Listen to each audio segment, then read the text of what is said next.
అంటే సీతారామ శాస్త్రి గారు అనగానే మనకి చాలామంది మీలా దగ్గరైన వాళ్ళు ఆయన సాహిత్య ప్రతిభని ఒకటి సాహితీయ ప్రతిభని పక్కన పెడితే ఆయన వ్యక్తిత్వ కోణం గురించి ఇందాకలు మాట్లాడుకున్నాం. అలాగే చిన్నపిల్లల మనస్తత్వం విపరీతం. సో అంటే జనరల్గా మాట్లాడేటువంటి వ్యక్తిత్వము, లేకపోతే మనుషులను ప్రభావితం చేయడము, స్ఫూర్తినివ్వడం ఇలాంటి కాకుండా మీరు బాగా దగ్గరైన వాళ్ళు కాబట్టి ఇంకేమైనా ఒక ఆయన నేను మొదటిసారి అంటే చాలా ఆయనతో పరిచయమైన చాలా ఏళ్ళ తర్వాత మనసంతా నువ్వే టైంలో నాకు ఎప్పుడు నేను ఎవ్రీ టైము నా జీవితంలో నా మీద మూడు ప్రధానమైన మతాల ఇన్ఫ్లుయెన్స్. ఫస్ట్ది సినిమా మతం, 2 క్రికెట్, 3 హిందూ. సో నాకు పిచ్చి. శాస్త్రి గారు సింగిల్ కార్డు. సో నాకు ఇంకా వేరే పెద్ద పనే ఉండేది కాదు. పాటలు ట్యూన్లన్నీ అయిపోయాక ఒక ఎక్సెప్ట్ కిటకిట తలుపులు మేము మొత్తం అన్నీ.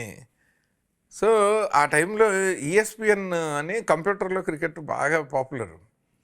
నేను ఆయన ఫ్రంట్ రూమ్లో ఆ సాఫ్ట్వేర్ కొని ఆ గేమ్ని లోడ్ చేసి ఆయన నా పాటలు రాస్తుంటే నేను ఇది ఆడుతుండేవాడిని. ఆయన ఎంత చిన్న పిల్లాడు అని ఇది చెప్పాను ఏంటి అనుకుంటున్నారు. 1.5 ఏడాది తర్వాత పిన్ని గారు నువ్వు ఏ ముహూర్తాన్ని ఆ క్రికెట్ అప్లోడ్ చేసిపోయావో ఆయన పాటలు రాయటం మానేసి మరి ఆడుకుంటున్నారు, నిన్ను పట్టుకుంది అనాలన్నా. ఆయన చిన్నపిల్లలాగా రోజు ఎవరైనా వస్తే వాళ్ళని కూర్చోబెట్టి మరి క్రికెట్ ఆడేసి ఉన్నా. నేను మళ్ళీ నేనున్నాను సినిమాకి, మనసు మాట విందు సినిమాకి వెళ్ళినప్పుడు, అరే ఇంకా కొత్త గేమ్లు ఏమైనా వస్తే పెట్టే.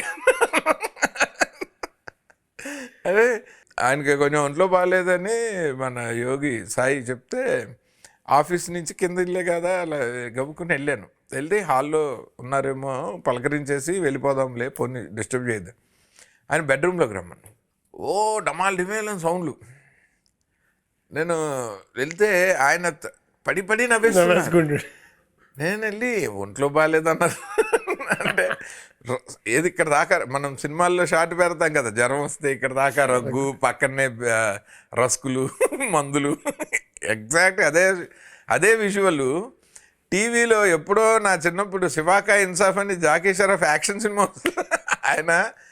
నేనన్నా అసలు మీరు రాసే పాటలు ఏంటి, మీ టేస్ట్ ఏంటి? ఇదే ఒక మామూలు మీడియాకి యాక్షన్ సినిమాలు మీరు, అరే నాకు చాలా ఇష్టం రా, వాళ్ళు డిష్యూ అని కొట్టుకుంటే భలే ఉంటుంది చూడటానికి అన్నారు.